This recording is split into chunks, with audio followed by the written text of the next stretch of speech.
बिस्मिल्लाहिर्रहमानिर्रहीम। अल्लाहुम्मा सल्ली अला सय्यिदना व मौलाना मुहम्मदिन व अला आलि सय्यिदना व मौलाना मुहम्मदिन कमा सल्लैता अला इब्राहीम व अला आलि इब्राहीम इन्नका हमीदुम मजीद। अल्लाहुम्मा बारिक अला मुहम्मदिन व अला आलि मुहम्मदिन कमा बारकता अला इब्राहीम व अला आलि इब्राहीम इन्नका हमीदुम मजीद। मोहतरम हाज़रीन और नाज़रीन, मेरे बुज़ुर्गों, बहनों, भाइयों, बच्चों, बेटियों, बेटों, मैं हूं आपकी खिदमत में आमिल हकीम ताजुद्दीन। आज मैं आपकी खिदमत में बच्चों के सूखेपन का इलाज बताऊंगा, जिसको उर्फ़ आम में सोकड़ा बोलते हैं। इसमें बच्चा रोज़ बरोज़ सूखता जाता है, उसका सर बड़ा रहता है, जिस्म उसका सूखता रहता है, और जो जितना भी कुछ खिला ले उसके खून नहीं बनता। जिस्म को अल्लाह पाक करम करने वाला है तो उसकी रीढ़ की हड्डी भी बाहर नुमायाँ हो जाती, पीछे हाथ लगाएं तो हड्डी उभरी हुई नज़र आती है। उस बच्चे की कमर की हड्डी गोश्त से ऊपर उभरी हुई नज़र आती है। और उसकी दूसरी निशानी ये होती है कि वो बच्चा ज़ाहिर बड़ा होता है, 4 साल 5 साल का, शऊर में होता है, बोल सकता है, बात कर सकता है। 10-12 साल का भी हो कोई बच्चा, तो जब भी आप उसके कान के ये नीचे लौ है, ये वाली जो नरम गोश्त है, इसको लौ बोलते हैं, इसको आप ज़ोर से दबाएंगे तो उसको दर्द नहीं होगा। ये ख़ास निशानी है कि उस बच्चे को सोकड़े की तकलीफ़ है, सूखेपन की तकलीफ़ है, बच्चा सूखता जा रहा है। अगर उसको दर्द हो रहा है तो ये सोकड़ा नहीं है, सूखेपन की तकलीफ़ नहीं है। फिर उसके पेट में कीड़े हैं, वो फिर आप कीड़ों का इलाज करें, उसके कीड़े निकालें तो वो बच्चे की वो भी खुराक खा रहे हैं, बच्चे का खून नहीं बनने दे रहे, वो उसका इलाज है। इसका बेहतरीन इलाज, इसकी निशानी यही है कि उसके ये लौ दबाने से दर्द नहीं होगा और रीढ़ की हड्डी जो है ना ऊपर उठी हुई होगी। इसका कुरानी आयात से इलाज बेहतरीन मुजरब हम बना के देते हैं अपने मतलब से। एक नहीं, 100 नहीं, हज़ारों बच्चों को बना के दिया अल्हम्दुलिल्लाह। अल्लाह पाक ने सेहत दी, शफा देने वाली मेरे अल्लाह की ज़ात है। हमारा काम है हीला वसीला करना, दवा खाना, दुआ लेना, शफा देना मेरे अल्लाह के काम है। इसके लिए आपको एक खूबसूरत साफ़ सुथरा बैंगन लेना पड़ेगा जिसको कीड़ा नहीं लगा हुआ हो।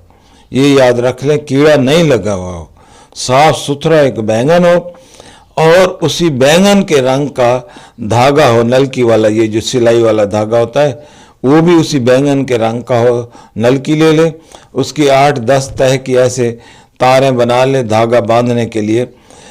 तो उस बैंगन के ऊपर आपने काले मार्कर से कोई भी लिख सकता है, माँ लिख सकती है, बाप लिख सकता है, बहन भाई बेटा कोई भी लिख सकता है। नमाज पढ़ के जाए, नमाज पे बैठ के, अल्लाह की कलाम है, उसके ऊपर आप लिखेंगे बिस्मिल्लाह मुजरिहा व मुरसाहा इन्न रब्बी लगफूर रहीम।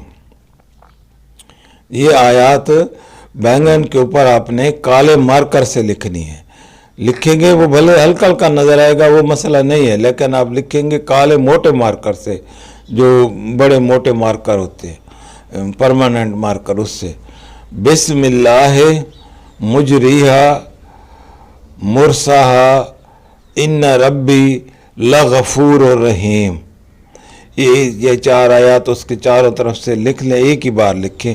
लिख के उस बैंगन को आप उसी जो बैंगन के रंग का धागा है उसके ऊपर से बांध दें, और जिस जगह वो बच्चा सोता है, रात को सोता है, चाहे दिन में सोता है, जो उसका ज़ाहिर कोई बिस्तर वाली जगह होगी, वहाँ ऊपर आप दीवार के ऊपर कील लगाएं, कील लगा के उस धागे को ऊपर बांधें और उसी धागे से बैंगन भी बांध दें वहाँ।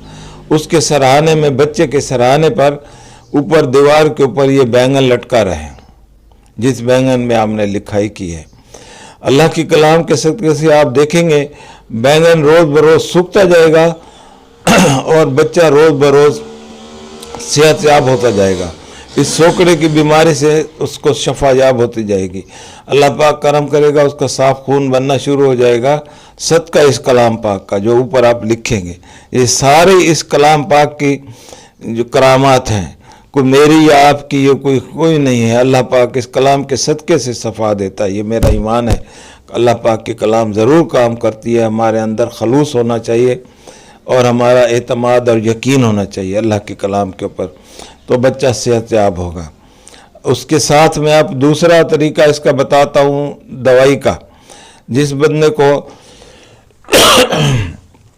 آپ نے چیک کر لیا، کانوں سے بھی چیک کر لیا، اس کو درد نہیں ہو رہا، اس کی کمر کی ریڑھ کی ہڈی بھی اوپر ہو رہی ہے، تو اس کے لیے آپ نے یہ کرنا ہے، زیتون کا تیل لے کر، زیتون کا تیل ایک پیالی میں یا کسی چیز میں ڈال میں رکھے، اس کے اندر آپ لال نمک، یہ جو پتھر والا نمک ہوتا ہے، اصلی پہاڑی نمک ہوتا ہے، ایک سفید ہوتا ہے، ایک لال نمک ہوتا ہے، لال نمک کا ایک ٹکڑا اس میں ڈال کے رکھ دیں، اور اللہ پاک کرم کرے گا، اس کے تیل کے اوپر آپ نے سورہ یاسین پڑھنی ہے، جیسے میں نے اس کی جھاڑ کی بتائی تھی۔ سورہ یاسین پڑھے، ایک مبین پر آئیں، پھر پیچھے چلے جائیں، پھر دوسرے مبین پر آئیں، پھر شروع سے چلے جائیں، پھر تیسرے مبین پہ آئیں، پھر شروع سے چلے جائیں۔ ایسے پورے 7 مبین آپ اس تیل کے اوپر پڑھ کے رکھ دیں، اپنے پاس محفوظ رکھ دیں، اور بچے کو دن میں 2 بار اسی جو ریڑھ والی ہڈی ہے اس کے اوپر انگلیوں سے ہلکی ہلکی تیل کی مالش کریں، اسی ریڑھ والی ہڈی کے اوپر مالش کریں گے، اللہ پاک کرم کرے گا 2 بار۔ اور یہ بھی خیال کریں کہ پنکھا نہ ہو، اے سی نہ ہو، سوکڑے والے بچے کو وہ بینگن والا بھی عمل کریں، اور یہ بھی کریں، دعا بھی دوا بھی، اللہ پاک انشاءاللہ اس بچے کو صحت یاب کرے گا۔ 100% نہیں، 1000% یہ مجرب آزمودہ آپ کو بتا رہا ہوں بچوں کے لیے۔ اللہ کریم آپ کے بچوں کو لمبی عمر دے، صحت دے، تندرستی دے، بے عیب اولاد کرے، آپ کا فرما بردار کرے، نیک کرے۔ اب مجھے اجازت دیں، والسلام علیکم ورحمۃ اللہ وبرکاتہ۔